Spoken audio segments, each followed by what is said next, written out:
అయిపోయింది.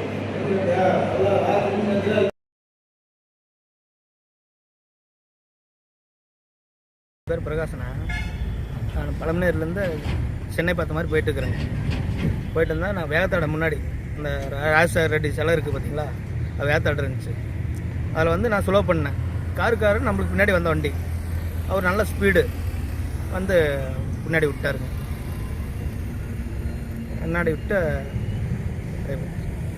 போய் பக்கத்தில் ஆடியோலாம் இருந்தாங்க, அவங்களாம் வந்துட்டாங்க.